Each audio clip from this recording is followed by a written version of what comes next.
This is the VOA Special English Economics Report. Americans gave about $290 billion to charity last year. That was $10 billion more than the amount of charitable giving in 2009. The estimates are from the Giving USA Foundation and its research partner, the Center on Philanthropy at Indiana University. Charities are nonprofit organizations that raise money to provide social services or other programs.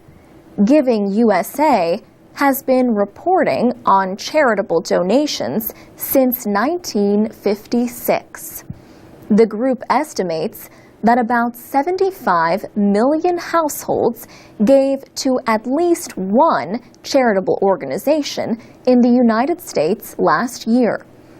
A household is one or more people living in a home. The largest share of charitable giving goes to religious groups.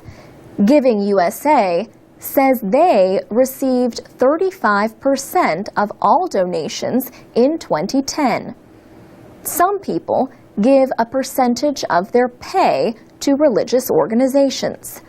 Schools and other education-related organizations were second on the list. They received an estimated 14% of all charitable giving last year. The Federal Tax Agency, the Internal Revenue Service, recognizes donations to official charities.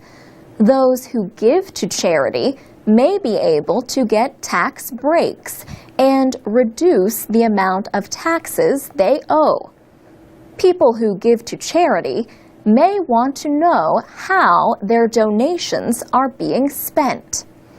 Organizations like Charity Navigator and the American Institute of Philanthropy look at how charities spend the money they receive. Their reports and ratings offer a measure of how effectively the charities use their money. For example, donors can learn how much a group spends on services compared to how much it spends on itself in administrative costs. Charity Navigator recently asked donors and charities to answer questions about year-end giving trends this year. More than 500 donors and 100 charities completed the questionnaire. On average, these charities said they received 41% of all their donations in the last few weeks of the year.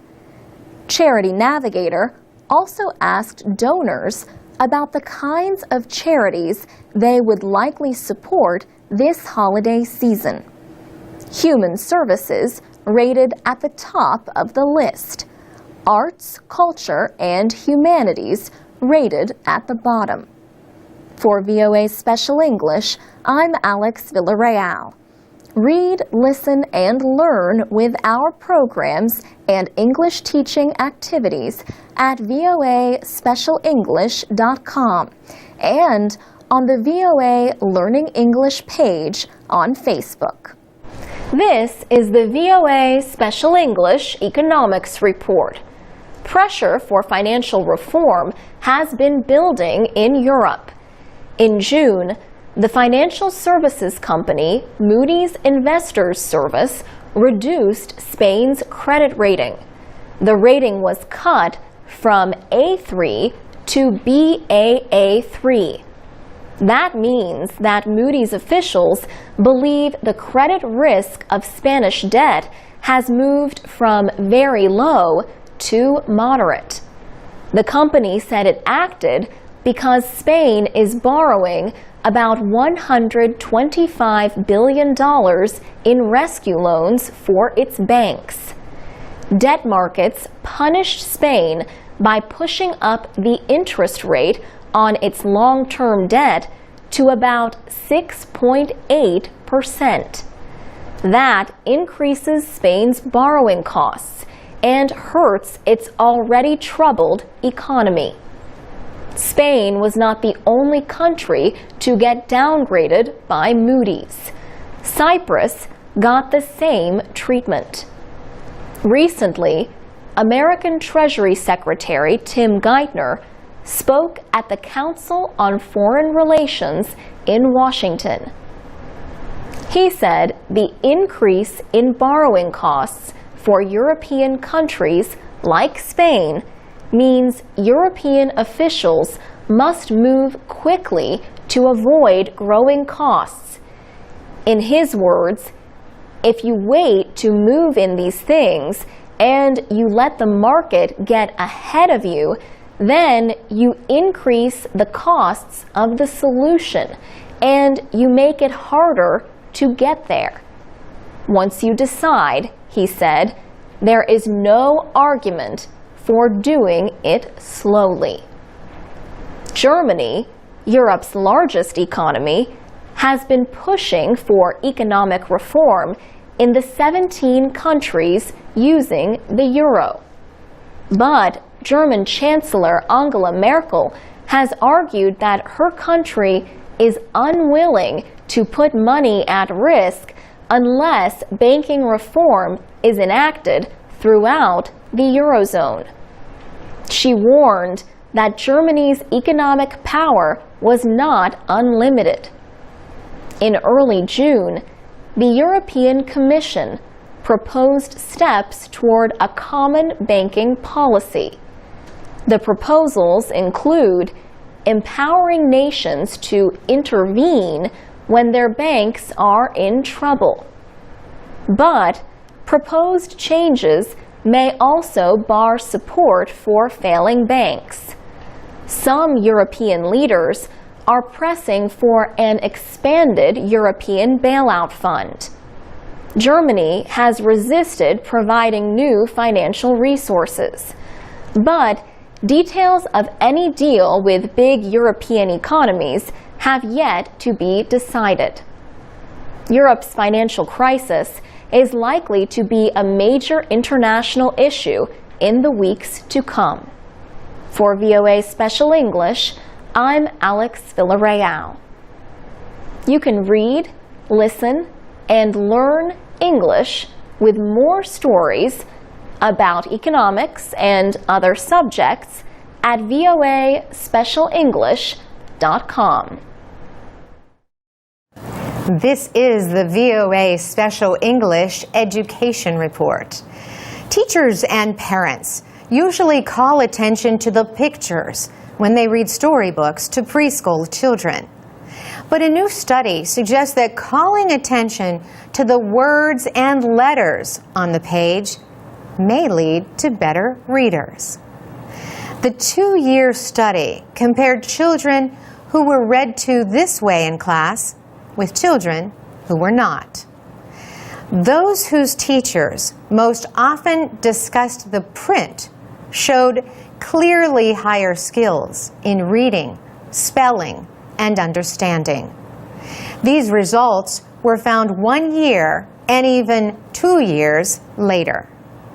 Shane Piasta, an assistant professor of teaching and learning at Ohio State University, was an author of the study.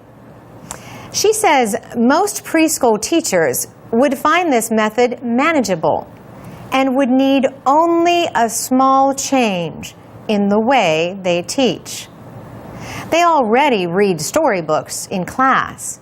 The only difference would be increased attention to the printed text. Ms. Piasta says if you get children to pay attention to letters and words, it makes sense that they will do better at word recognition and spelling. But she says research suggests that very few parents and teachers do this in a systematic way. The report appears in the journal Child Development. More than 300 children aged 4 and 5 were observed in classrooms in Ohio and Virginia. The children came from poor families and were below average in their language skills. This put them at risk for reading problems later. For 30 weeks, the children took part in a program called Project STAR for Sit Together and Read. The project is based at Ohio State. It tests the short-term and long-term results of reading regularly to preschool children in their classrooms. Laura Justice at Ohio State says researchers think they understand how information about print is transmitted from the adult to the child. This knowledge can be gained by having focused discussions when reading a book out loud. Professor Justice says this intervention can help adults center in on the things that children need and want to learn. There are different ways that adults can talk to children about print. They can point to a letter and discuss it, and even trace the shape with a finger. They can point out a word. This is dog. They can discuss the meaning of the print or how the words tell the story. And they can talk about the organization of the print. For instance, showing how words are written left to right in English. For VOA Special English, I'm Carolyn Presutti. You can read and listen to our programs at voaspecialenglish.com. This is the VOA Special English Economics Report. Today, retirement can mean different things. For many Americans, it means the end of the money-earning part of their life and the beginning of a period of enjoyment. But retirement calls for planning and savings. In many countries, employers may offer some kind of retirement savings plan. The plan could be linked to the company's stock or to a managed investment service. Almost any financial planner will say workers should use these plans to save money easily, often directly from their wages. But an employer plan should not be your only way to save for retirement. Pete DeRuta heads his own financial planning company and gives retirement advice on radio shows and television. He tells people to save whenever possible. But he says as retirement nears, you must take fewer financial risks. There's 3 stages of life there when we look at it. There's the part where you're earning money. And when you're earning money, if you have a salary, it makes it easier to take risk because you know that if you lose the money, you can go back and earn some more. By risks, Pete DeRuta means investing in stocks and other financial instruments that can lose value quickly. He says people should move money away from riskier investments as they age, even if there is a possibility of a higher rate of return. Instead, investors nearing retirement should seek more secure investments for their savings. But then we get to the transition phase, when we're within 5 years or so of retirement. I call it the financial red zone, because now is the time when you need to protect what you have. You need to start transitioning away from the risk of Wall Street and into safe places that guarantee lifetime income. Pete DeRuta has a simple way of deciding how much of your retirement savings should be at risk. He says, take your age and put a percentage after it. That is the percentage of your retirement savings that should be fully protected from losing value. So, for a 65-year-old, 65% of the money must be in a place that can't lose it. The reason why is when you're in retirement, it's impossible to get the money back that you lost because you don't have a salary coming in. One recent survey by the Charles Schwab Company found that 44% of baby boomers feel secure in their readiness for retirement. Baby boomers are the generation of Americans born after World War II. For VOA Special English, I'm Alex Villarreal. This is the VOA Special English Economics Report. Today, retirement can mean different things. For many Americans, it means the end of the money-earning part of their life and the beginning of a period of enjoyment. But retirement calls for planning and savings. In many countries, employers may offer some kind of retirement savings plan. The plan could be linked to the company's stock or to a managed investment service. Almost any financial planner will say workers should use these plans to save money easily, often directly from their wages. But an employer plan should not be your only way to save for retirement. Pete DeRuta heads his own financial planning company and gives retirement advice on radio shows and television. He tells people to save whenever possible.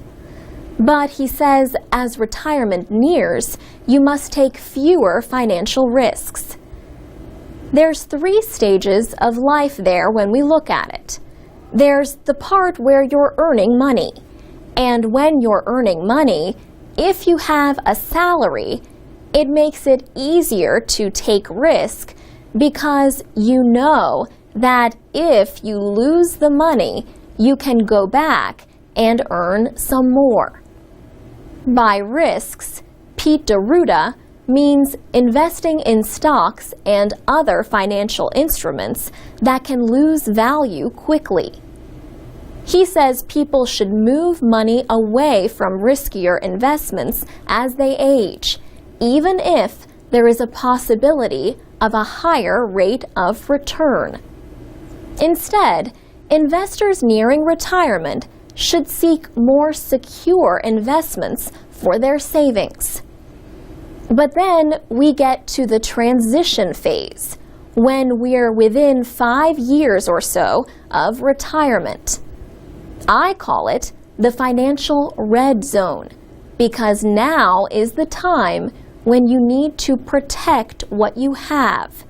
You need to start transitioning away from the risk of Wall Street and into safe places that guarantee lifetime income.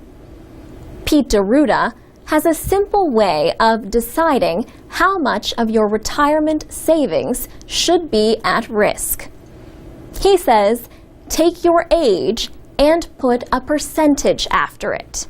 That is the percentage of your retirement savings that should be fully protected from losing value.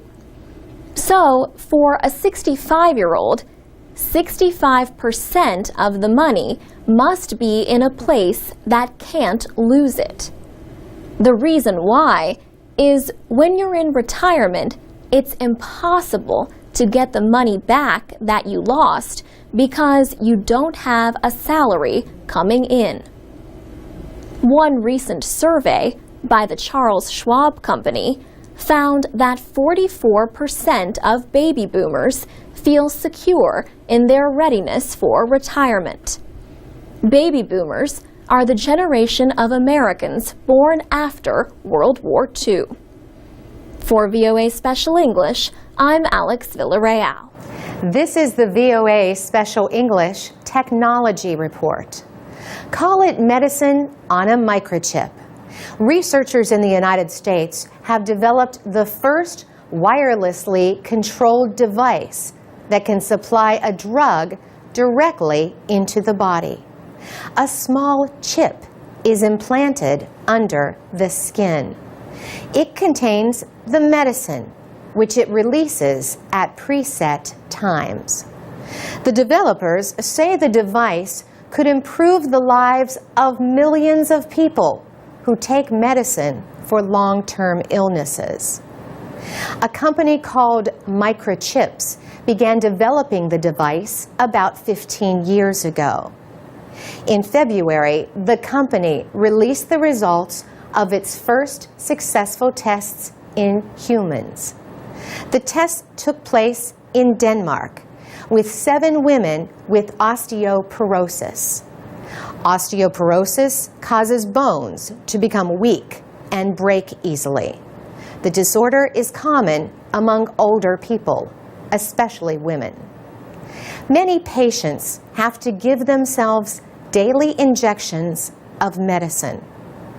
One type of treatment requires injections for 2 years. Robert Farah is the president of Microchips. He says many patients stop taking the medicine because of the pain and stress of the injections. As a result, only 25% of the patients will go through the entire 24 months of treatment. The microchip is a few centimeters long. It has small sections that each hold a single dose of medicine. Mr. Farah says the device has to be programmed with the times to release the drug. For osteoporosis, the physician will program the device, and the device has the ability to release a dose at a given time, every single day. For other diseases where the physician may want to alter the dosing schedule, they will have the ability to wirelessly reprogram that dosing schedule. He says doctors will be able to reprogram the device from a computer or even a cell phone. The 7 women in the study were ages 65 to 70. The researchers say the implants were just as effective as daily injections. And they say the dosage amounts were more exact than patients often give themselves. The microchips in the study held only 20 doses of medicine. Mr. Farah says it could take 4 years to design and test a version with the ability to hold a year's worth of medicine. He says the microchip may one day free patients from having to remember to take their medicine or give themselves injections. It may also be useful in treating other chronic diseases, including heart disease and multiple sclerosis. For VOA Special English, I'm Carolyn Prasuti. This is the VOA Special English Technology Report. A talking kitchen teaches students how to cook French and speak French. Researchers at the Newcastle University in Britain have developed the French Digital Kitchen. Professors Paul Seedhouse and Patrick Oliver led the project. Professor Seedhouse says it works like a satellite navigation system in a car. The sat-nav speaks to you, and it tells you, for example, to turn left. And if you turn left, then it continues with the program. If, for example, you turn right, then it's a mistake. So it loops back and gives you further instructions. The kitchen equipment and tools use motion sensor technology, similar to the Nintendo Wii game system. The sensors help a computer guide the students through instructions in French. The system can tell whether you've done what you were asked to do or not. So let's say, for example, the system tells you to take some butter and cut it with a knife. The sensor in the knife not only knows that the knife is moving, but it also knows what motion the knife is making. Students can ask the computer to repeat the instructions or translate them into English. There are vocabulary lessons before and after the cooking. Professor Seedhouse became interested in the idea after he visited a talking kitchen designed for a different purpose. It was actually for communicating with people who suffer from dementia. It can tell them, for example, that they've left the oven on. He says the French digital kitchen turns the process of learning language into a real-life experience. But the idea, known as task-based language learning, required a few changes as the researchers were designing the system. For example, if they had a sink full of water, as soon as people finished cooking with an instrument, they would throw it into the water. And for us, that's deadly, because the digital sensors were immediately ruined. The system could be available for sale by the end of 2012. Adding the technology to a new kitchen could add an estimated 10 to 20% to the building costs. The system could also be added to an existing kitchen. The researchers are also developing portable versions, and the European Union has given them money to begin programs in 6 other languages, including English, Italian, and Spanish. For VOA Special English, I'm Carolyn Persutti. You can find links to videos about the Talking Kitchen at voaspecialenglish.com. This is the VOA Special English Agriculture Report. Organic farming avoids the use of chemical pesticides and man-made fertilizers. Supporters say organic farming is better for the environment than other methods. But studies have shown that organic farming often produces less food per hectare. That lower yield means feeding the world organically would require more land. But good farmland is limited, and scientists say deforestation from the clearing of land for agriculture is already a problem for climate change. In a new study, researchers wanted to measure the difference between conventional and organic yields. So they combined the results of 66 earlier studies. They found that some organic farms can yield almost as much as conventional farms, but most cannot. The findings were reported in the journal Nature. The study's lead author was Verena Seifert of McGill University in Canada. She says conventional farms usually have higher yields than organic ones. But some activities, environmental conditions, and even crops can narrow the differences.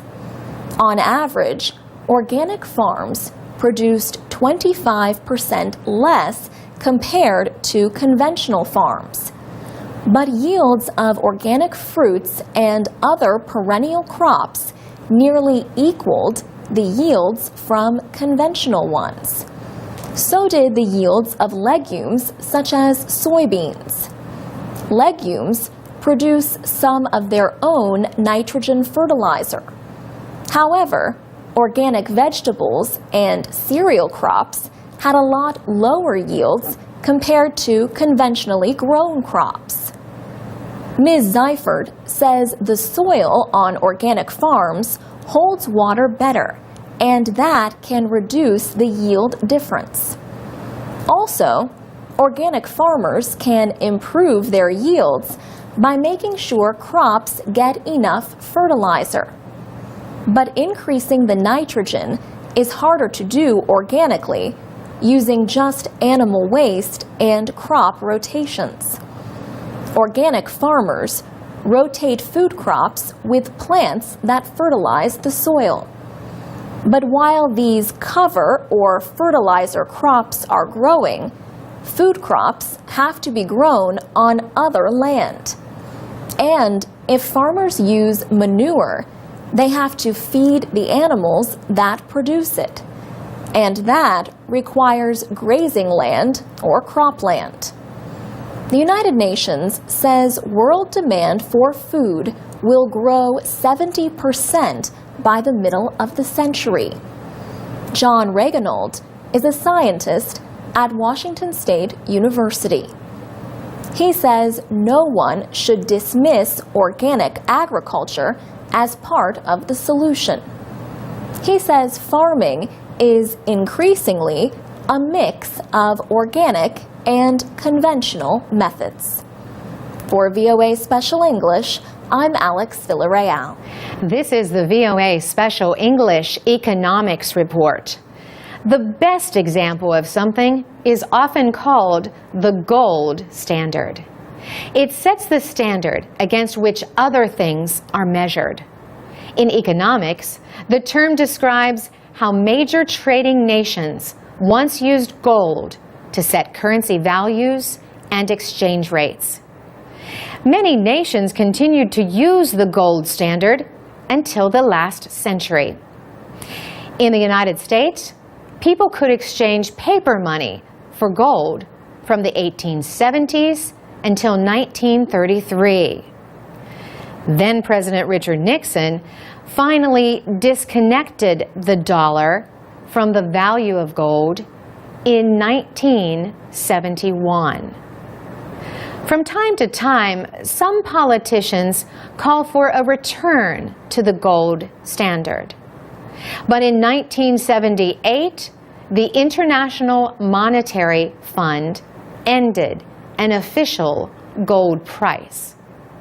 The IMF also ended the required use of gold in transactions with its member countries. Since that time, gold prices have grown. But the growth was uneven. Prices, uncorrected for inflation, continue near record highs. Gold is trading above $1,600 an ounce. An ounce is about 28 grams. But people keep buying. Some people are called gold bugs. These are investors who say people should buy gold to protect against inflation. People have valued gold for thousands of years.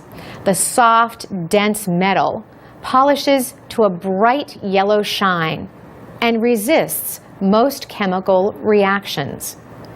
It makes a good material for money, political power, and more recently, electrical power. If you own a device like a mobile phone or a computer, you might own a little gold in the wiring. The gold standard was the subject of one of the best-known speeches in American political history. It took place at the 1896 Democratic National Convention in Chicago. William Jennings Bryan wanted the country to use both gold and silver as money. The idea was to devalue the dollar and make it easier for farmers to pay their debts. Bryan made this famous statement, You shall not press down upon the brow of labor this crown of thorns. You shall not crucify mankind upon a cross of gold. The speech made William Jennings Bryan famous. He was a presidential candidate 3 times, but he never won. For VOA Special English, I'm Carolyn Presutti. For more news and information for people learning English, go to voaspecialenglish.com. You can find transcripts, MP3s, podcasts, and activities. You can also follow us on Facebook, YouTube, and iTunes at VOA Learning English. From VOA Learning English, this is the Health Report. Do people get happier with age? If you said yes, then you were right. A recent study found that people generally become happier and worry less after the age of 50. A team at Stony Brook University in New York asked people between the ages of 18 and 85 about their happiness. The researchers found that levels of stress were highest in adults between the ages of 22 and 25. Stress levels dropped sharply after people reached their 50s. Happiness was highest among the youngest adults and those in their early 70s. But those least likely to report feeling negative emotions were the oldest ones. The study also found that men and women have similar emotional patterns as they grow older. But women of all ages reported more sadness, stress, and worry than men.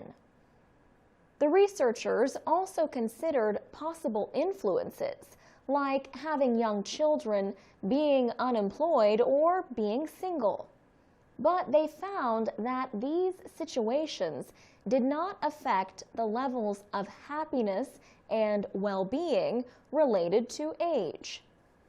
So why would happiness increase with age?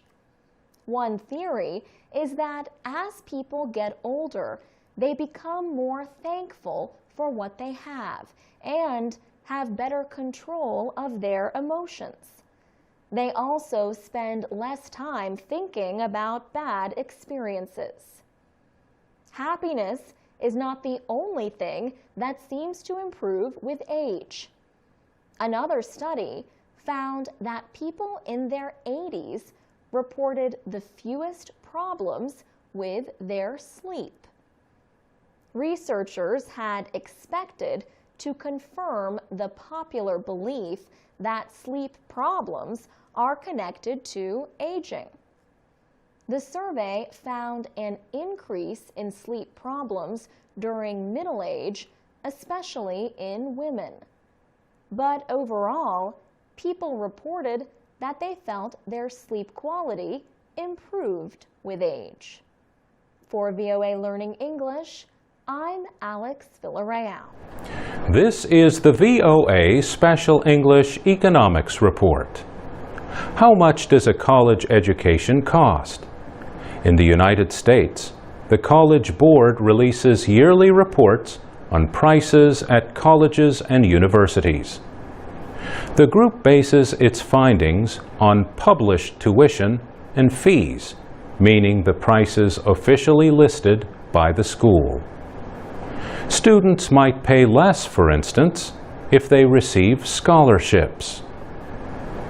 Nationally, tuition and fees at public four-year colleges and universities rose more than 8% during the academic year that just ended. The increase was 7% if you exclude California. California has about 10% of the nation's full-time students in public four-year colleges.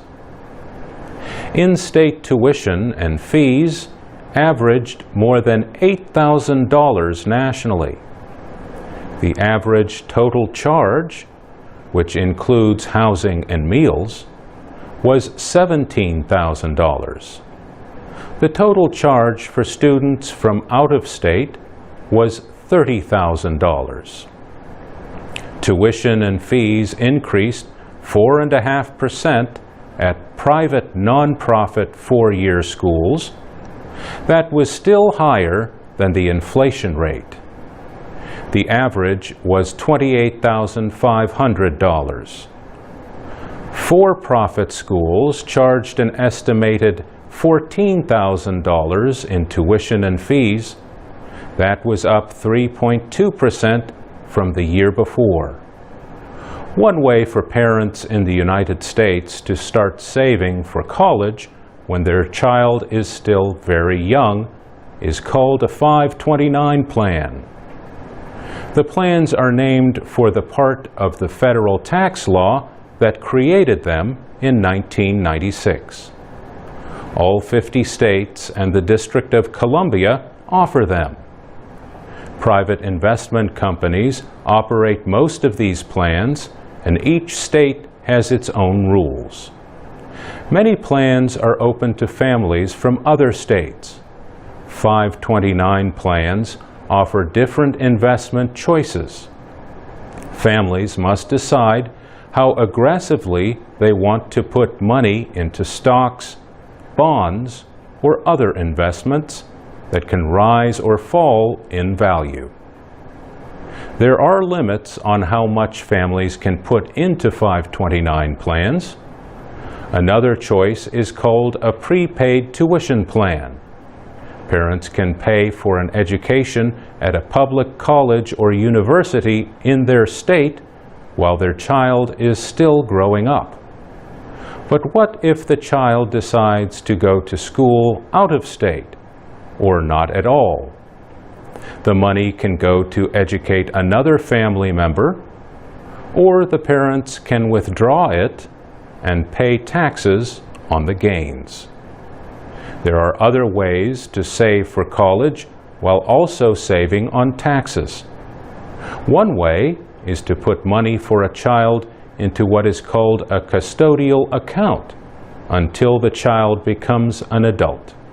For VOA Special English, I'm Mario Ritter. Okay, I'm called from Austria, from Afghanistan. Okay, and what's your name? If you can give us your name. Yeah, my name is Masood. Great, thank you for calling, Masood. Do you have any questions for us in regards to learning English or practicing your English? Because from learning to practice in English. Question. No. Okay, I have one question. Yes? How can I learn easy English? Because that's $1 million question. Yeah, easy. It's not easy. From internet. No, I know it's not easy. Language is not easy, but what's the way that I learn easy? Well, normal, not so. It helps that you are practicing like this right now. The more you practice with people, the better you will get. Yeah, it's better if I talk with people. My Austrian language is also not English, but I learn English in Afghanistan. I think my English is not better. If I some a mistake, I'm sorry, but you're doing a very good job and you're speaking very well. Yes, you are. Thank you very much, but I think my speaking is not good. Just I solved my problem. Well, helping, like practicing with individuals who speak English is always helpful. I know speaking and reading and writing is completely different, but when I was learning English as a child, it really helped me to read a lot. I read a lot of books. It does help. Mm-hmm. Simple books, children's book. It didn't have to be anything big or very, had a lot of words. It was simple children's book I would read all the time. And it really helped me with my English. And I know with others, it has helped them a lot as well. Yeah, reading helps a lot with vocabulary. Yeah, and then you can try it out in conversation. Yeah, thank you very much. My brother is also in America. If I talk with my brother, he said to me, talk in English. I want to test your English. Well, that's If I talk- perfect. yeah, That is if I perfect. talk with my brother, he say your English is like not perfect, not very good, just normal. You can solve your problem. I say you live in America, I live in Austria. It's Yeah. different. No, but definitely take the opportunity to practice with him all the time as much as you can. Even if you think it's not perfect, just speaking helps a lot. Yes, I Yeah. agree. Yes. Yeah.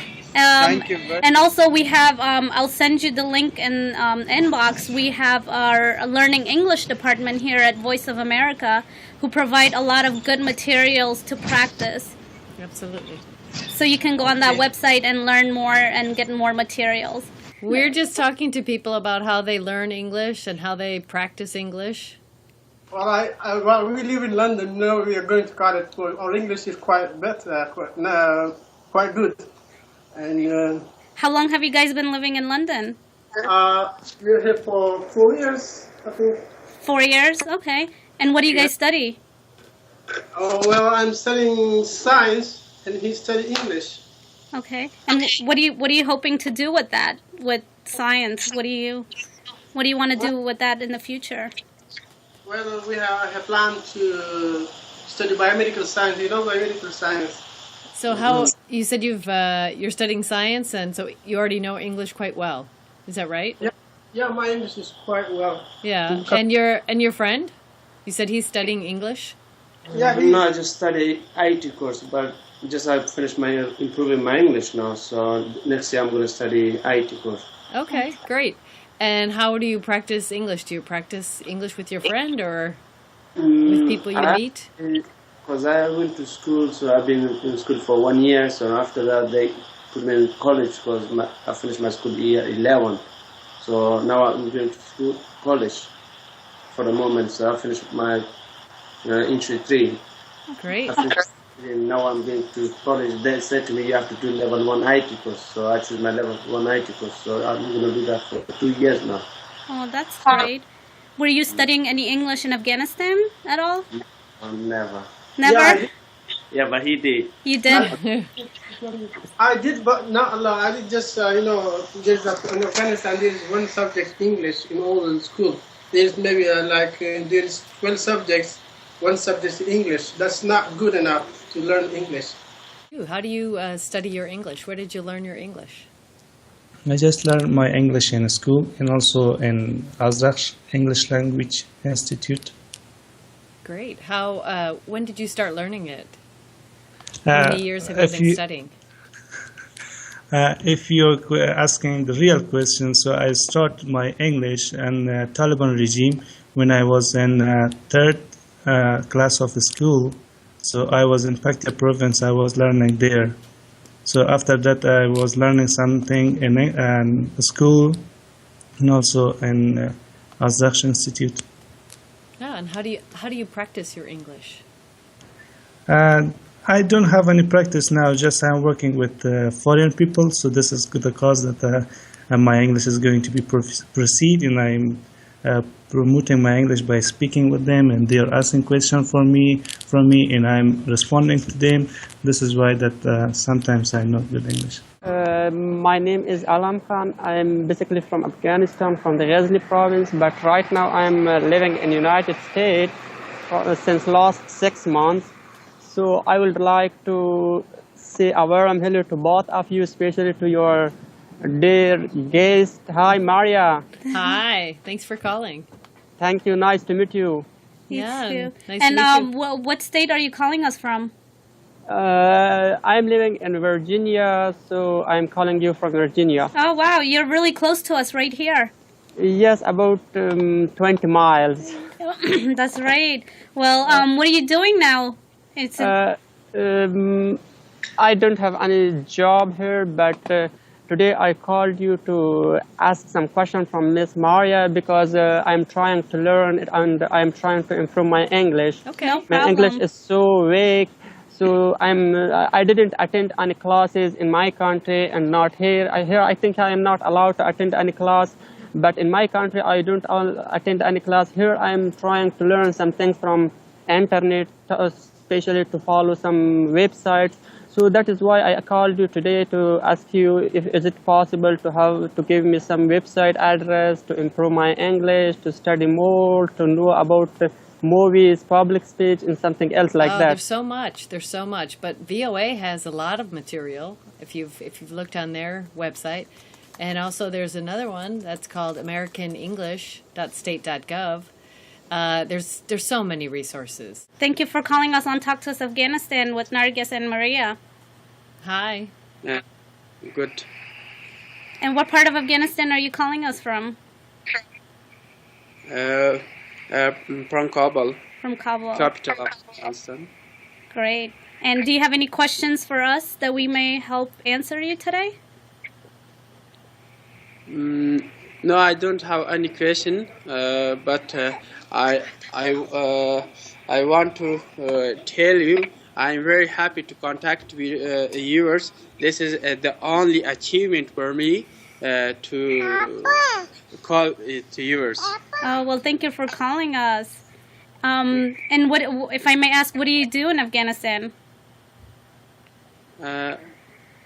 Do you go to school or do you go to work?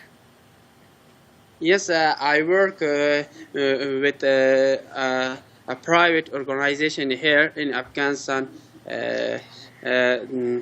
in Logar province, for the post of monitoring and evaluation officer in Logar and Wardak provinces. I see you're speaking English pretty well. How do you practice?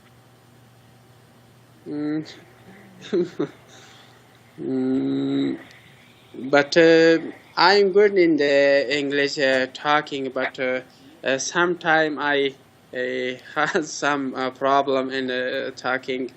Oh no! Well, you're speaking. You're doing a very good job. You're doing very well. How do you practice your English? Like, how did you learn English, and how do you, on a daily basis, practice it? I don't study any course of English, but the only I learn from my parents in the office. Wow, that's great. So tell us how you practice your English. Yes, I practice my English with a teacher. It's called Paul. He is living in America, and I study my English and I practice my English via internet. Oh, that's great. That's perfect. That's a great source to use. And I know a lot of people don't know about it, but that's there's a lot of things you can do through the internet to practice and learn English.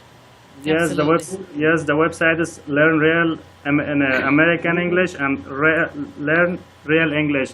This is two websites that every day I practice my English. Oh, that's great. Via this website. So are you only learning English, or in Austria are you speaking? Yes, Australia, but unfortunately we haven't had Dutch course.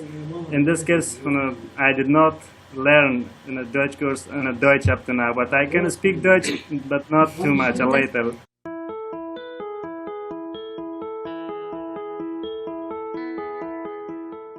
From VOA Learning English, this is the Health Report. A new study has found evidence of aggressive behavior in children who drink 4 or more servings of soft drinks every day. Information for the study came from the mothers of 3,000 5-year-olds. Researchers asked the women to keep a record of how many servings of soft drinks their children drank over a 2-month period. The women also were asked to complete a checklist of their children's behavior. The researchers found that 43% of the boys and girls drank at least 1 daily serving of soda. 4% of the youngsters had 4 or more sodas to drink every day. Shakira Sulia is with Columbia University's Mailman School of Public Health in New York City. She worked on the study with researchers from the University of Vermont and Harvard University School of Public Health. She says they found that children who drank the most soda were more than 2 times as likely as those who drank no soda to show signs of aggression. The aggressive behaviors included destroying possessions belonging to others, taking part in fights, and physically attacking people. Dr. Sulia says the researchers identified the link after they considered socio-demographic factors, like the child's age and sex. They also considered other possible influences, such as whether the boys and girls were eating sweets or given fruit drinks on a normal day. In addition, the researchers examined parenting styles and social conditions at home. Dr. Sulia says it is not clear why young children who drink a lot of soda have behavior problems. But she says the ingredient caffeine could cause children to be more aggressive. For VOA Learning English, I'm Carolyn Prasuti.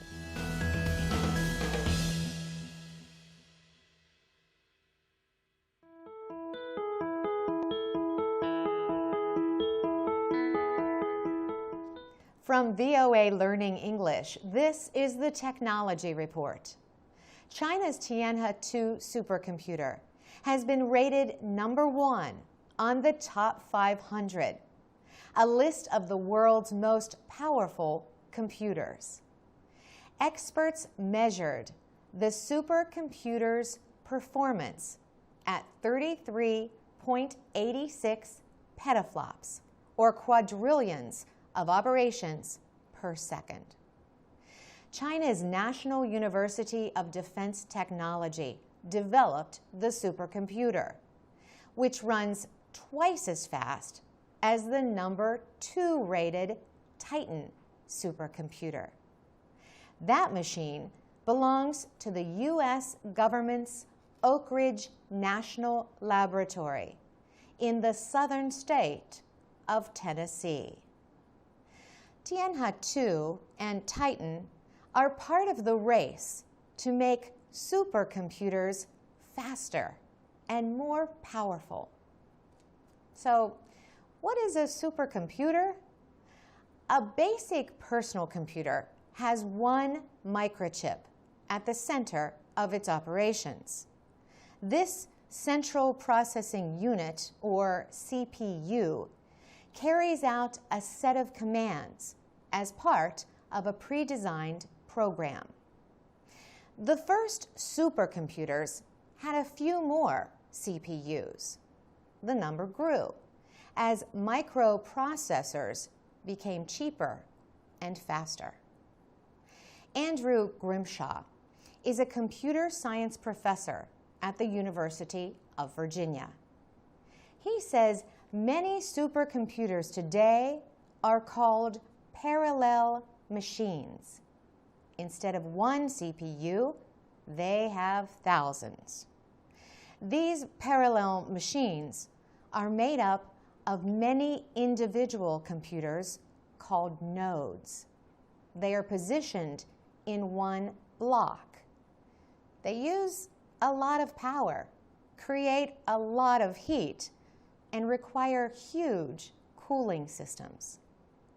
They also use programs different from the ones used by ordinary computers.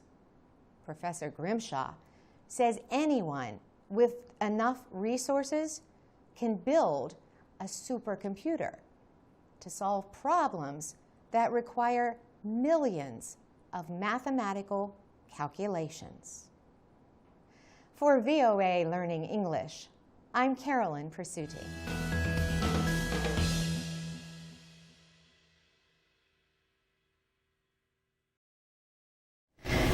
This is the VOA Special English Economics Report. Businesses are structured in different ways to meet different needs. The simplest form of business is called an individual or sole proprietorship. The proprietor owns all of the property of the business and is responsible for everything. For legal purposes, with this kind of business, the owner and the company are the same. This means the proprietor gets to keep all of the profits of the business, but must also pay any debts. Another kind of business is the partnership. Two or more people go into business together. An agreement is usually needed to decide how much of the partnership each person controls. One kind of partnership is called a limited liability partnership. These have full partners and limited partners. Limited partners may not share as much in the profits, but they also have less responsibility for the business. Doctors, lawyers, and accountants often form partnerships to share their risks and profits. A husband and wife can form a business partnership together. Partnerships exist only for as long as the owners remain alive. The same is true of individual proprietorships. But corporations are designed to have an unlimited lifetime. A corporation is the most complex kind of business organization. Corporations can sell stock as a way to raise money. Stock represents shares of ownership in a company. Investors who buy stock can trade their shares or keep them as long as the company is in business. A company might use some of its earnings to pay dividends as a reward to shareholders. Or the company might reinvest the money back into the business. If shares lose value, investors can lose all of the money they paid for their stock. But shareholders are not responsible for the debts of the corporation. A corporation is recognized as an entity, its own legal being, separate from its owners. A board of directors controls corporate policies. The directors appoint top company officers. The directors might or might not hold shares in the corporation. Corporations can have a few major shareholders, or ownership can be spread among the general public. But not all corporations are traditional businesses that sell stock. Some nonprofit groups are also organized as corporations. For VOA Special English, I'm Carolyn Persutti. You can learn more about business and economics and learn English at the same time at voaspecialenglish.com. We're also on Facebook and Twitter at VOA Learning English. This is the VOA Special English Health Report. The journal Science chose an AIDS study as the 2011 breakthrough of the year. The study found that antiretroviral drugs can greatly lower the risk of spreading HIV, the virus that causes AIDS. It showed that infected people with early treatment were 96% less likely to infect their partners. The study was a clinical trial known as HPTN-052. Myron Cohen led an international team that began the study in 2007. But Dr. Cohen says the work really began 20 years ago. We had a strong suspicion, based on all the biological studies we had done, that when we treat people, and lower the concentration of HIV in the blood and secretions, we were rendering them less contagious. But we didn't understand the magnitude of the benefit. Dr. Cohen heads the Institute for Global Health and Infectious Diseases at the University of North Carolina at Chapel Hill. The National Institute of Allergy and Infectious Diseases paid for the study. It involved heterosexual couples in 9 countries in Africa, Asia, and the Americas. The results have already had an effect on government policies. Those changes include treating HIV-infected people when their immune systems are still relatively healthy. Dr. Cohen says the study has generated policy changes at the level of the United States and the World Health Organization and UNAIDS. And it's inspired new community-based clinical trials that are just about to be launched that apply the scientific discovery. He says the results will be wasted unless they are linked to other areas of HIV testing, treatment, and prevention. If we don't know who's positive and negative, there's no benefit. If people aren't linked to care, there's no benefit. If they aren't provided drugs, there's no benefit. If they receive the drugs but don't take the pills, there's no benefit. So this cascade is now the focus of our attention. AIDS activist Mitchell Warren says, "For many years, debates have waged whether we should do treatment or prevention. The results of the HPTN 052 study actually affirm once and for all that treatment is prevention." The journal Science also recognized 9 other achievements. These include progress on a malaria vaccine and research on the DNA of our ancient ancestors. Another study looked at cells that have stopped dividing. It found that clearing them from the bodies of mice can delay some of the effects of aging. A link to the full list is at voaspecialenglish.com. For VOA Special English, I'm Alex Villarreal.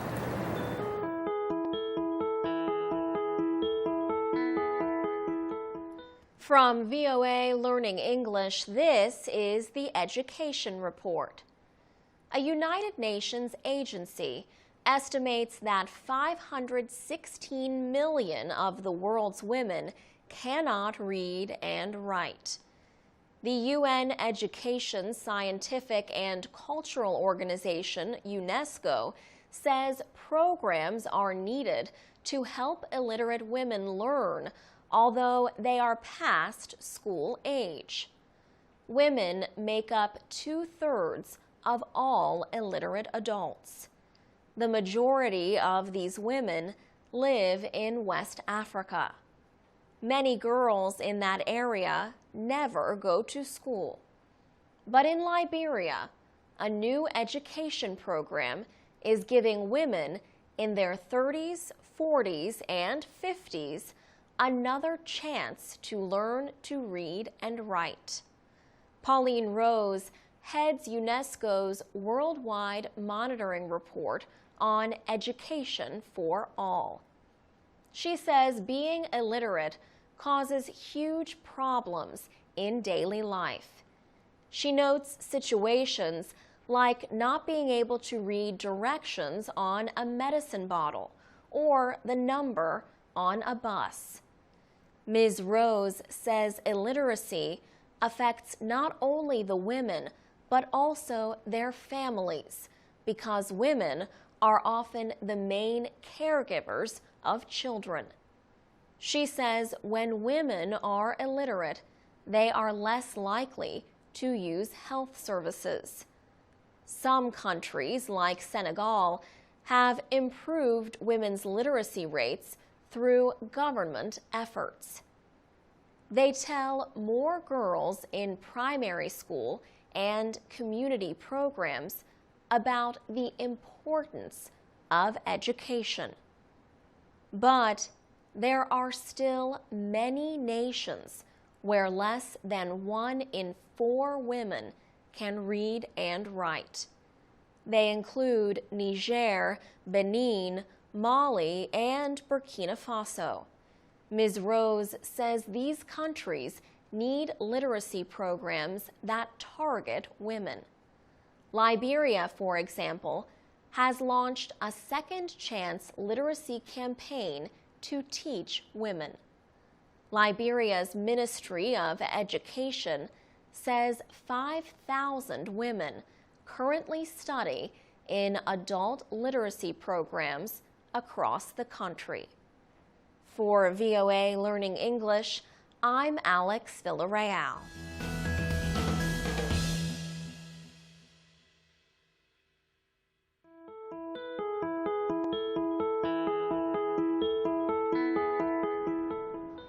From VOA Learning English, this is the Technology Report.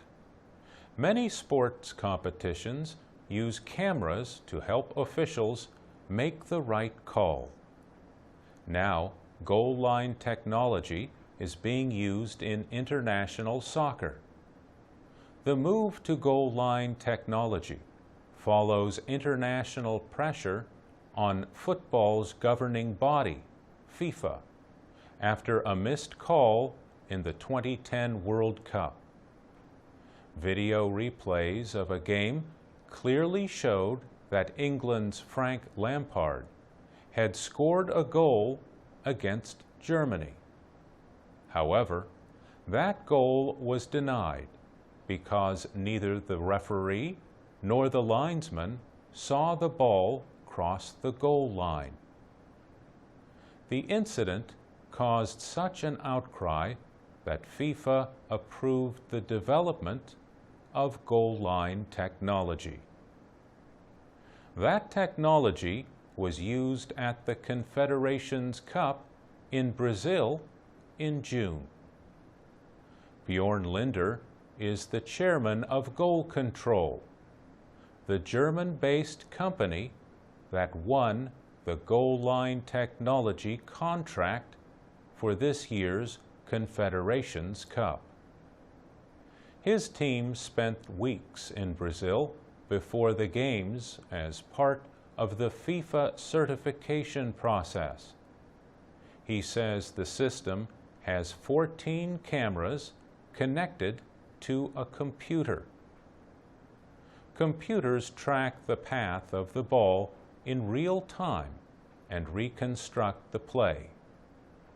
The system sends a signal to the referees through their watches when it finds that the ball has crossed the goal line.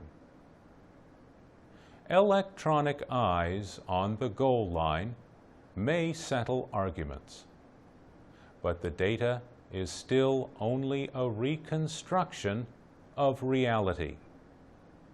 Goal Control claims an accuracy of plus or minus 5 millimeters. This is well below FIFA's minimum requirement of plus or minus 3 centimeters. Goal line technology may become a central part of the sport. But it is still the referee, not the computer, that makes the final call. For VOA Learning English, I'm Mario Ritter.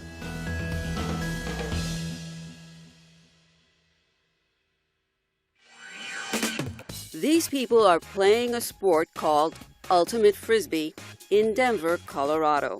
When you mention that you play Ultimate Frisbee, they either ask if it's disc golf or if it's the sport where you throw a Frisbee to your dog.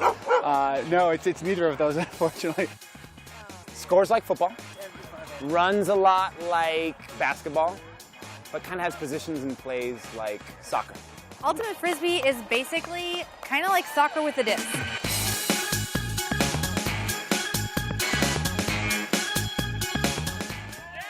There are no referees or judges in Ultimate Frisbee.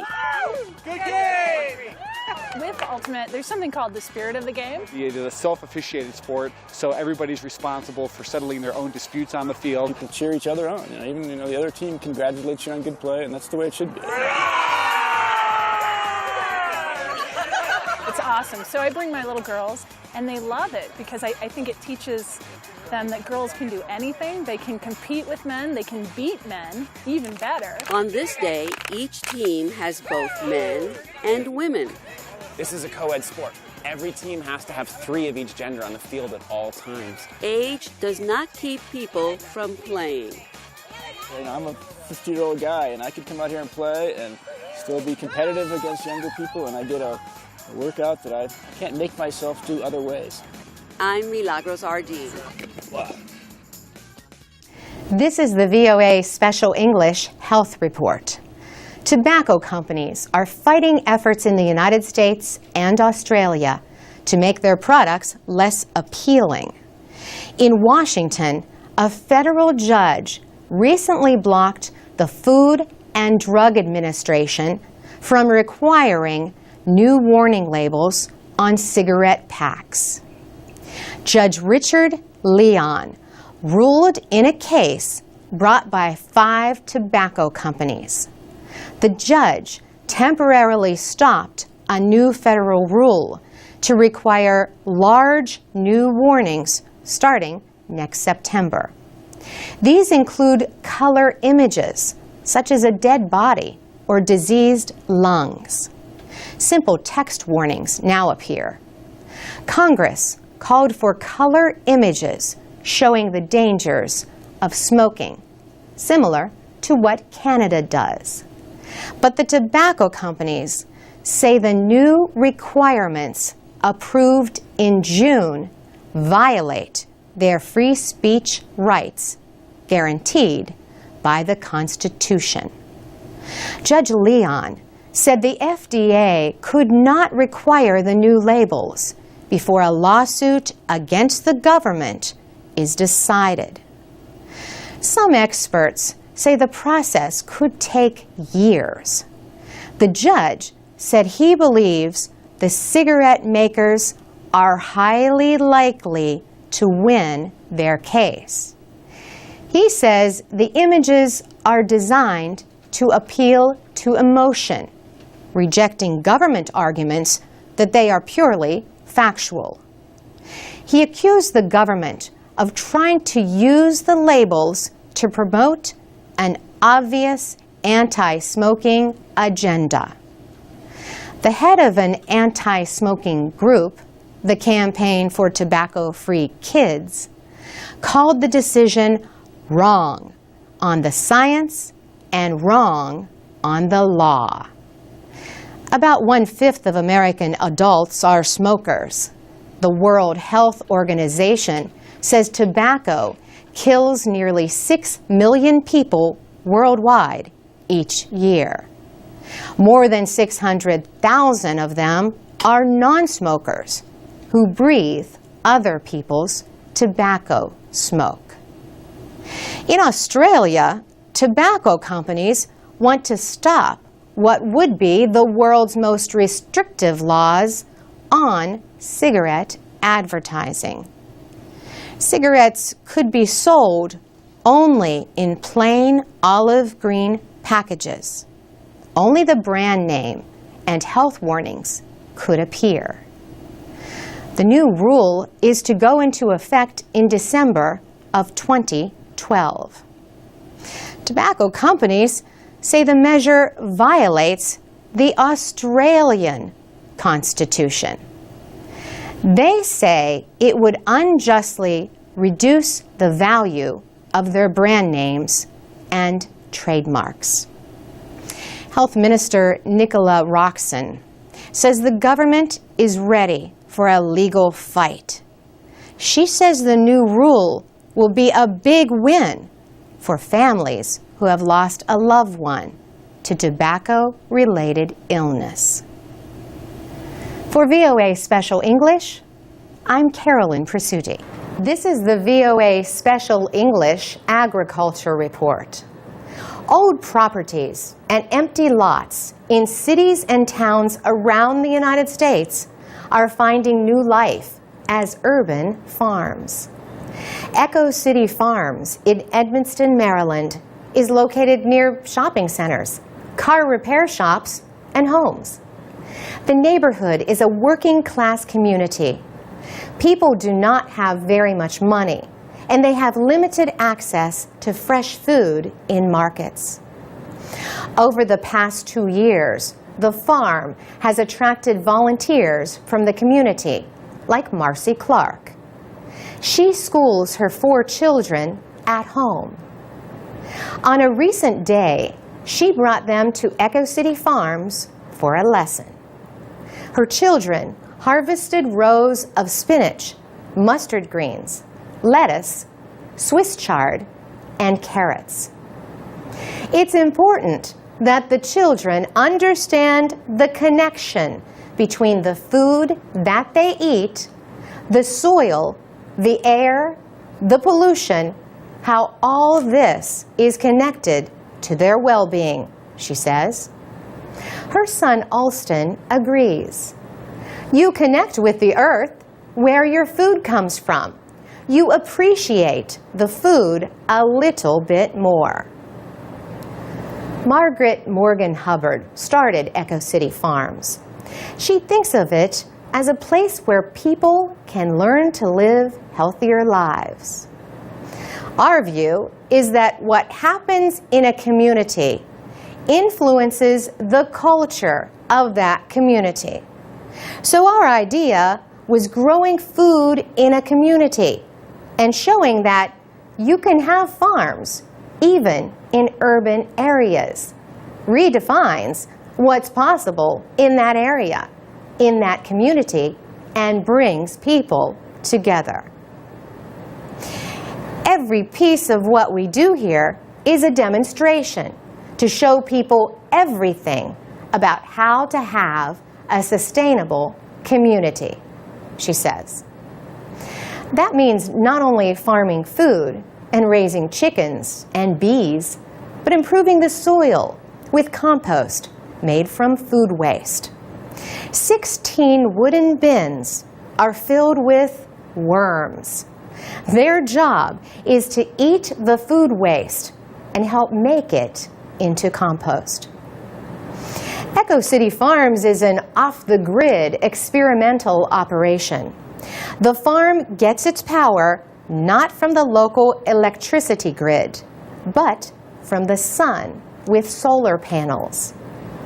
In winter, the greenhouses are heated using a geothermal system. Buried tubes pump air at underground temperatures, 13 degrees Celsius, into the structures. Vegetables can be grown all year. So once a week, all winter long, neighbors can come to the farm and pick up a share of the harvest. For VOA Special English, I'm Carolyn Presutti. You can find 2 videos about Echo City Farms, including one about the composting worms, at voaspecialenglish.com. This is the VOA Special English Health Report. Uganda's latest outbreak of Ebola virus is the 4th in recent years. About 200 people died in the biggest outbreak in 2000. 37 people died in the last outbreak in 2007. Ebola is a hemorrhagic fever. It can lead to bleeding inside and outside the body. Symptoms of the disease include high fever, vomiting, and sometimes diarrhea. Other signs include weakness, muscle pain, headache, and sore throat. Ebola spreads through contact with blood or other body fluids of infected people. The virus is often deadly. There is no cure and no vaccine to prevent the disease. In July, President Yoweri Museveni urged Ugandans to report all suspected cases of Ebola. He also urged people to limit their physical contact, even shaking hands. Yoweri Museveni said, "We discourage the shaking of hands because that can cause contact through sweat, which can cause problems. And when people are sick in hospitals with symptoms which look like Ebola, they should be handled by medical workers wearing protective gear."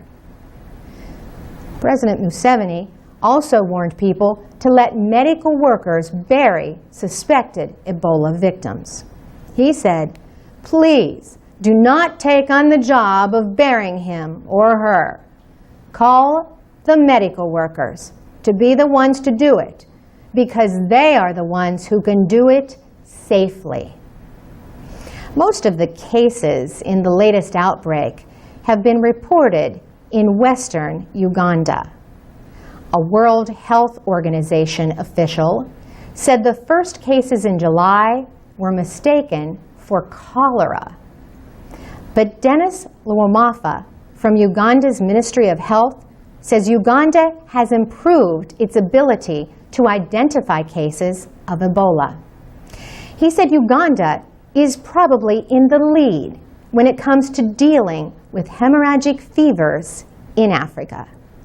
He said the diagnosis of the Ebola virus outbreak was done in Uganda. Dennis Luomafa said although the disease is also found in nearby countries, outbreaks are not always identified. He said, in other countries, especially in some of the neighboring countries, many times Ebola goes unrecognized, and other times it goes unreported. He said in some neighboring countries, Ebola destroys whole villages. He said it then disappears because there is nobody left to infect. Ebola fever is named after a river near the first recognized outbreak. That was in 1976 in Zaire, now the Democratic Republic of Congo. To read, listen, and learn English, go to voaspecialenglish.com. You can also find our captioned videos at the VOA Learning English channel on YouTube. For VOA Special English, I'm Carolyn Presutti.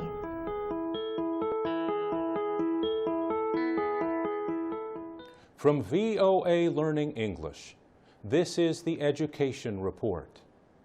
Street children in Ethiopia say their biggest need is shelter.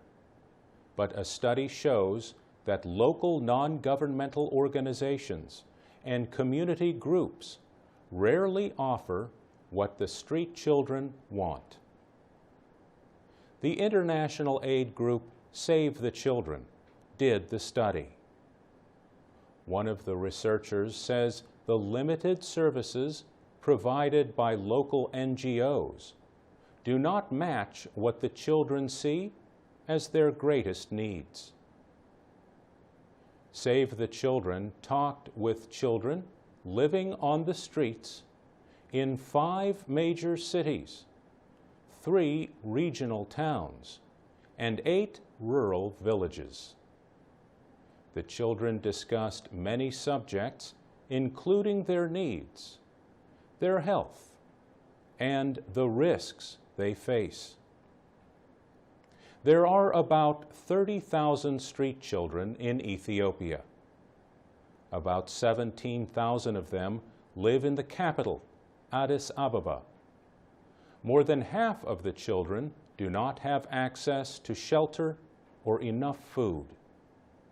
They survive mostly on what they receive from shining shoes, selling small items to passers-by, and appealing to strangers for help. The street children face health threats. Research shows that about 30% are seriously sick.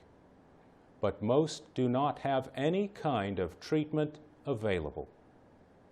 About 40% of the children may have been forced to have sex. The children believe that having shelter will reduce these kinds of risks.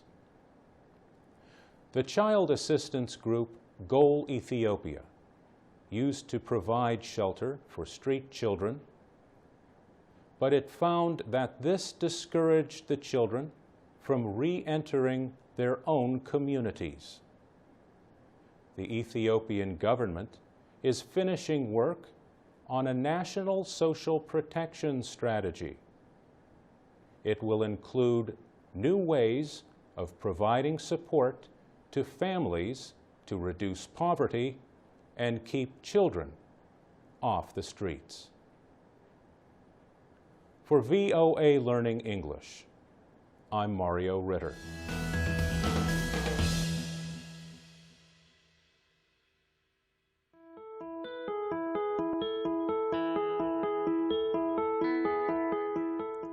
From VOA Learning English, this is the Agriculture Report. Some people say eating hot chili peppers can help you breathe easier if you have a cold. Others believe that chilies give you more energy. All we know is that people have been growing chilies for centuries, and there are plenty of different kinds of chili peppers to choose from. Want to spice up your meals with homegrown chilies?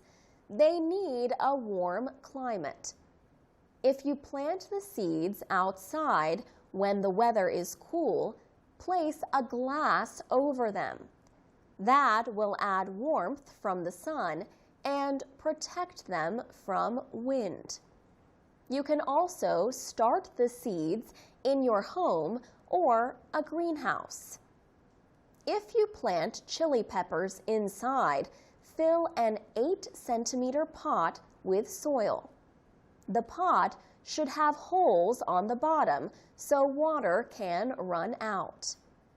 Drop seeds over the surface of the container and cover with a thin layer of vermiculite.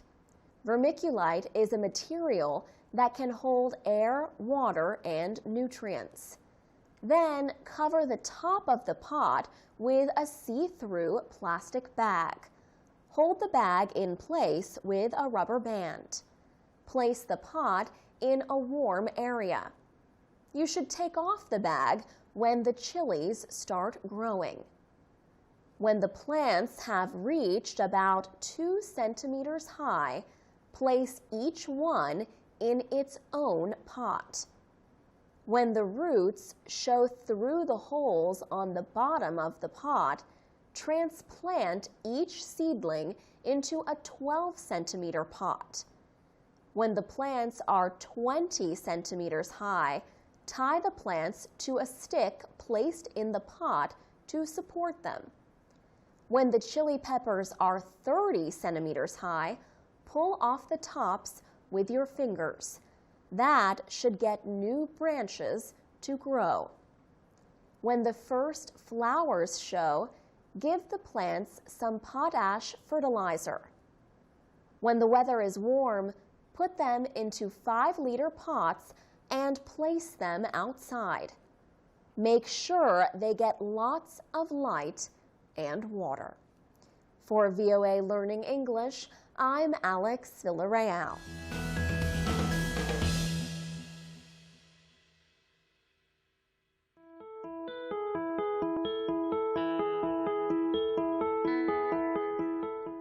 From VOA Learning English, this is the Technology Report. Name a website where you could find old pictures of camels carrying people to Mecca, Saudi Arabia, and books about ancient Aztecs in Mexico. It is all found in the World Digital Library. Its collection is available on the internet. The library has 8,000 items, from whole books to ancient writings to music and photographs. There are 170 partners in 79 countries sending material to the World Digital Library. Partners include national or university libraries, museums, and other cultural organizations. The librarian of the United States Congress, James Billington, launched the WDL in 2009. John Van Oudenaren is the director of the library. He says Mr. Billington wanted it to include materials that are both interesting and important. Every item is explained in the 6 official languages of the United Nations: English, Arabic, French, Spanish, Chinese, Russian, and also Portuguese. Since 2009, 25 million people have visited the website from 250 places. The greatest number is from Spanish-speaking countries. John Van Oudenaren says users include schools, researchers, and anyone interested. He was especially happy to hear from one teacher in New York City. She said it was wonderful to have a website where people around the world could find interesting and important items. Musa Marawe is a researcher for the WDL from Sudan. He works with all the materials that are in Arabic. Musa Marawe believes the library provides tools for understanding, especially among Arabs, Muslims, and the United States. Anyone may search the World Digital Library by subject, time period, kind of document, or area of the world. The website is www.wdl.org. For VOA Learning English, I'm Alex Villarreal.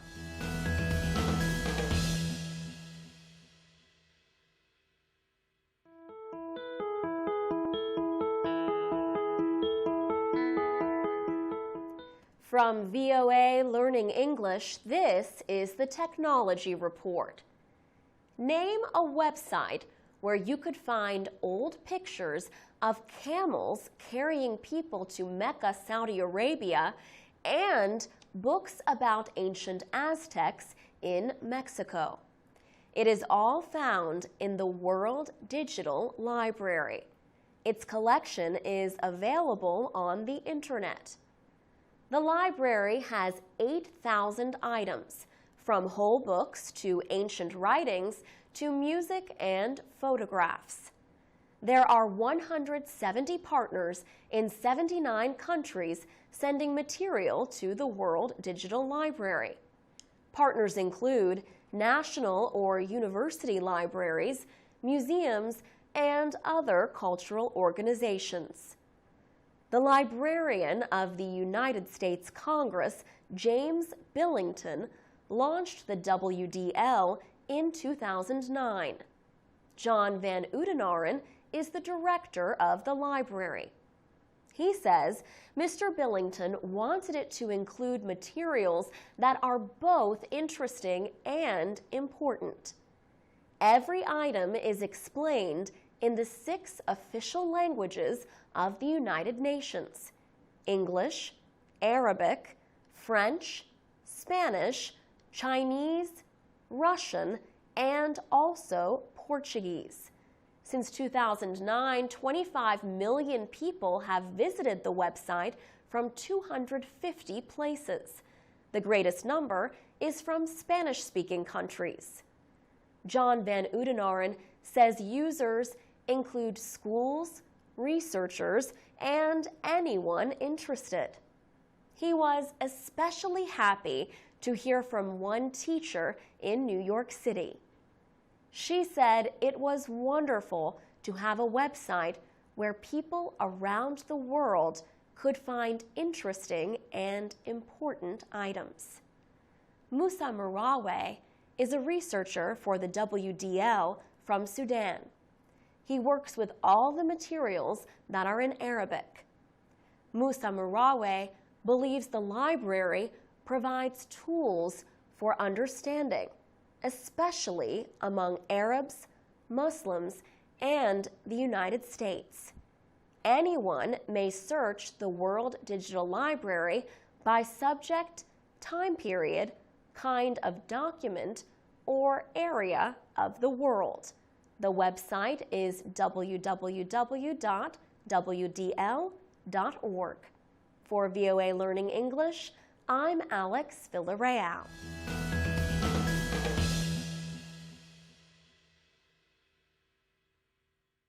This is the VOA Special English Economics Report.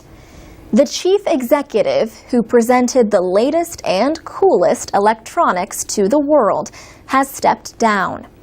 Steve Jobs announced his resignation as head of Apple in a letter. He wrote, "I have always said if there ever came a day when I could no longer meet my duties and expectations as Apple's CEO, I would be the first to let you know. Unfortunately, that day has come." Steve Jobs and Steve Wozniak started Apple Computer in 1976. The company sold a new kind of electronic device, the personal computer. Apple Computer grew more quickly than anyone could have imagined. In 1985, however, Steve Jobs resigned after disputes with managers who had been brought in to direct business operations. He soon started his own software company, Next, and bought a computer animation studio. The Pixar movie studio would go on to create movies like Toy Story and Finding Nemo. They are two of the most successful animated films ever made. Apple struggled during the 1990s. Many products failed. The company began losing money and its stock price sank. In 1997, Apple bought Next and brought back Steve Jobs. Apple used software developed at Next to create the Mac OS computer operating system. The next year, Apple became profitable, and a series of highly successful products followed. In 2001, Apple released the iPod, a digital music player. The iPhone arrived in 2007. Apple has also been a leader in online marketing. The iTunes Music Store sells songs for download. The App Store sells applications for computers and mobile devices. Steve Jobs is closely linked with the success of Apple. Investors were scared when he announced he had an operation for pancreatic cancer in 2004. His decision to leave comes as Apple continues to release winning products. Apple sold over 4.5 million iPads in the first 3 months of this year. The company holds the largest share of the growing tablet computer market. On August 9th, Apple first passed ExxonMobil Corporation to become the most valuable publicly traded company in the world. Since then, the two companies have traded the lead. For VOA Special English, I'm Alex Villarreal. You can learn English and stay informed every day from your computer or mobile device at voaspecialenglish.com. You can also find us on Facebook, Twitter, and iTunes at VOA Learning English. Hi, I'm Avi Arditi from VOA Learning English. Nouns are names of things like people, places, and ideas. But not all nouns act the same in English. In fact, some nouns can be a little tricky to learn. Jane Mars from learnersdictionary.com is here to explain. Hi, Jane. Hey, Avi. So yes, today I'd like to talk about a particular kind of noun that many learners find difficult. This noun type causes people to make mistakes. We're going to start just by looking at a list of 6 nouns. And I'm going to ask Avi if he could read them out loud, and those of you who are watching, see if you can figure out which one of these nouns is different from all of the others. Okay, so the list... Avi, go for it. Okay, we've got architects, classes, libraries, mice, laws, and equipment. Okay, so the question is, which one of these nouns is different from all of the others? And you might have noticed that all of these nouns, except for one, are plural. So let's take a look at them and see if we can figure out which one isn't plural. Okay. Architects, it's got an S at the end, definitely plural. Classes, it has an ES at the end, definitely plural. Libraries, got that S, plural. What about mice? No S at the end, but it's plural because mice is an irregular plural. The singular is mouse, and instead of adding an S or ES at the end, you change the letters inside the word to make it plural, but it is plural. Laws is a very regular word. It takes an S to make it plural. What about equipment? Equipment is not plural. So, Avi, could you make equipment plural for us? Well, let's see. I guess I would say if I were talking about more than one piece of equipment, I would have to say 3 pieces of equipment or all of the equipment, right? Can you say equipments? Equipments? No. No, you can't. Okay, so equipment is what we call a non-count noun, and it can never be plural. And it's these non-count nouns that often give learners trouble because they act a little bit differently than the other kind of nouns, which are count nouns. Count nouns are very regular. Non-count nouns are a little bit different.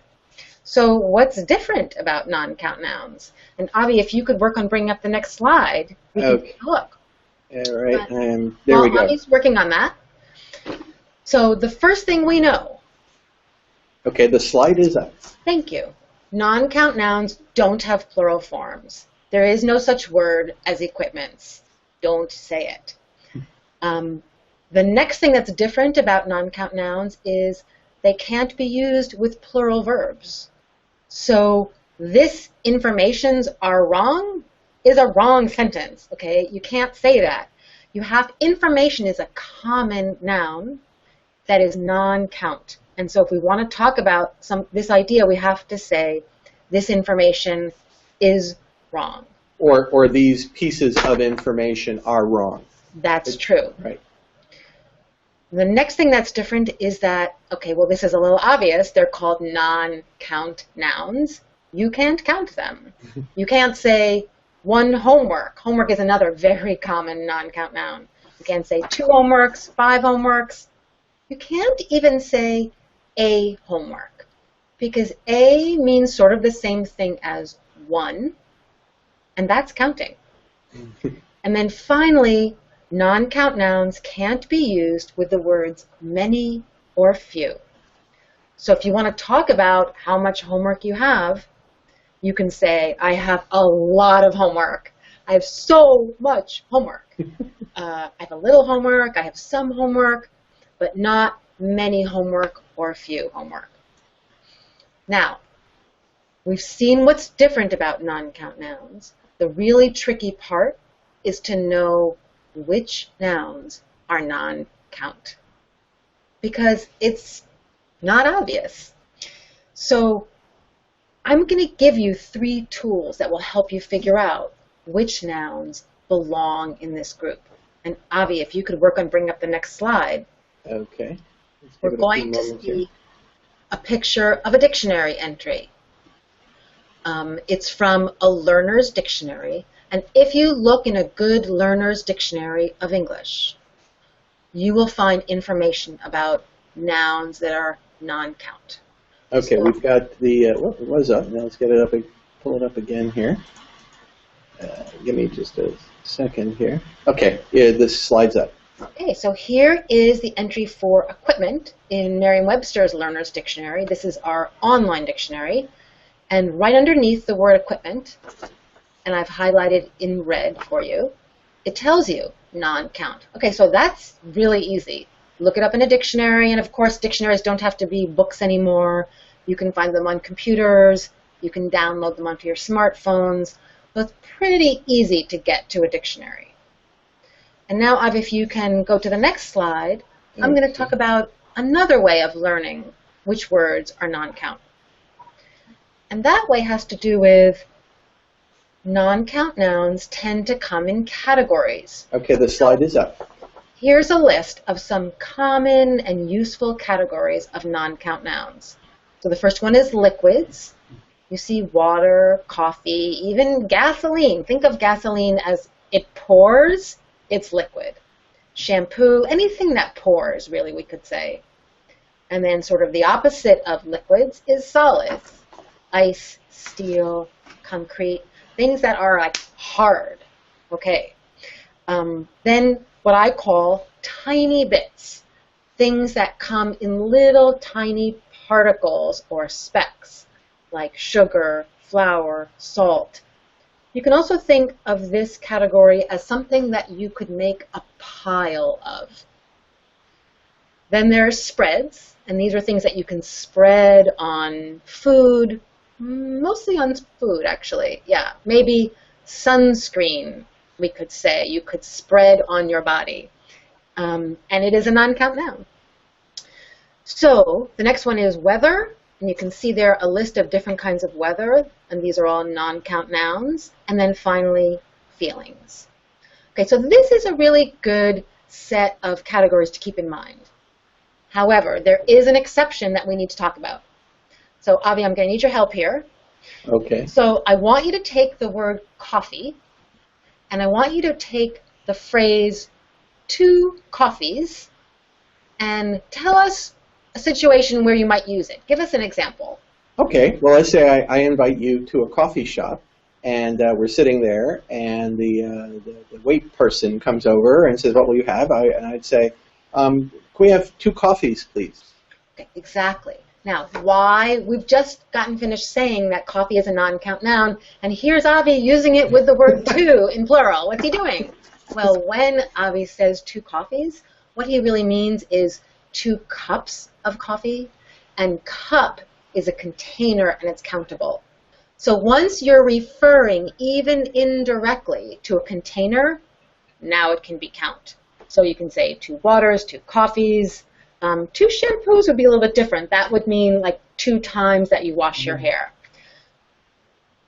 The other exception with non-count nouns is that if you're talking about different kinds of that noun, it can be count and it can be plural. So for example, Avi, I'm going to need your help again.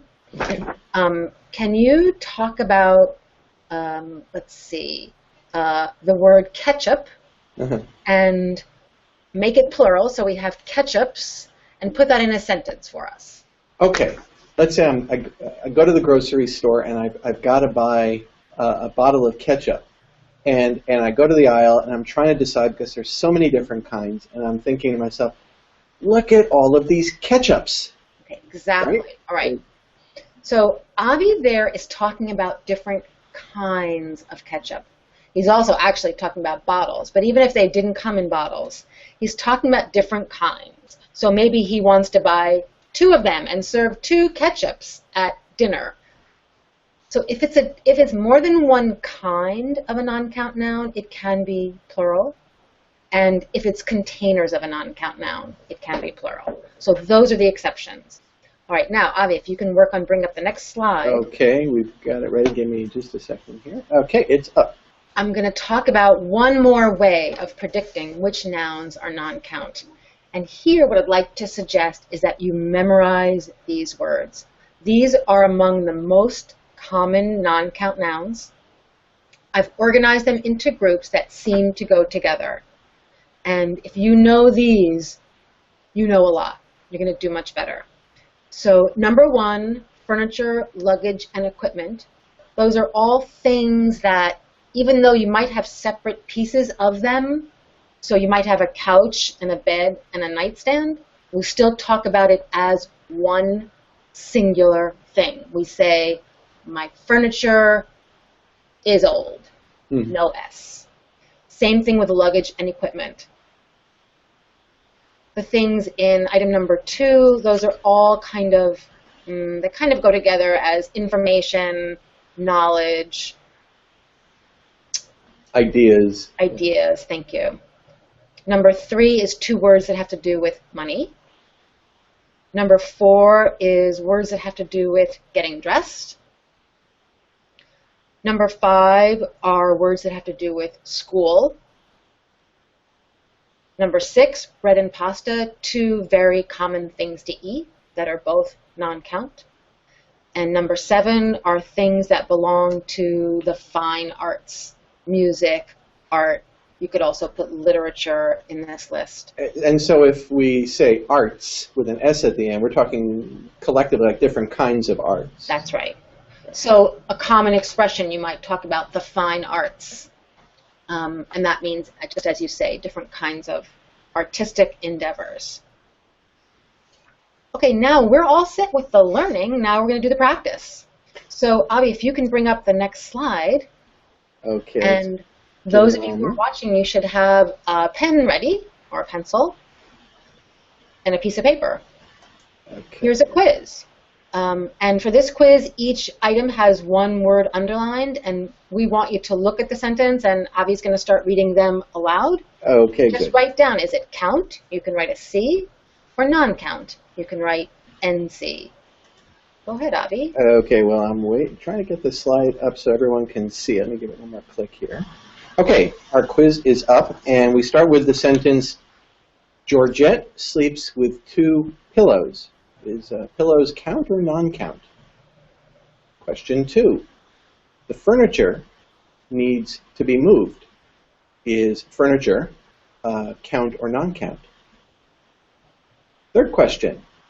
Our house is made of wood. Okay, Jen, you want to read the next few there? 4. I drink milk at breakfast. 5. She likes her coffee with 3 sugars. 6. There's going to be an exam tomorrow. 7. Your luggage has arrived. Which is always good to hear if you're traveling. Yes. And the last one, I'm looking for a gold necklace. So is necklace count or non-count? So why don't you write down your answers there, and before we show you the answers, give you a few more seconds here. Okay, and so let me at least start the process of pulling up the answers here. Okay, we've got them. There you go. So as you can see on the screen there, we've got the answers. Pillows is a count, because you can say pillow or pillows with an S on the end. Count now. Furniture, as Jane said, non-count. Wood, non-count. Milk, non-count. Sugars, count, because with the S on the end. Because it's packets of sugar. Packets of sugar, right? You're talking about containers. Little Or packets. teaspoons of sugar. And you want to read the answers to the next reader? Sure. Exam is count. It's just a regular noun. Luggage, as we said, is non-count, even though you might have many pieces. We just call it luggage. And necklace is a regular count noun. All right. And we've got Some noise in the background there, but okay. Well, so now, audience, how did you do? Did you understand the difference between count and non-count? And you could probably find more about this on the web, right? If people want to know more about you count. go to learnersdictionary.com into the Ask the Editor section. There is a post about count and non-count nouns where people can get more information. Well, great. Well, thank you, Jane. Jane Mars is the editor of the Ask the Editor column at learnersdictionary.com. She joined us from Merriam-Webster in Springfield, Massachusetts. That's all for now. You can read, listen, and learn with our programs and activities at any time at learningenglish.voanews.com and at the VOA Learning English channel on YouTube. I'm Avi Arditi in Washington. Thanks for joining us.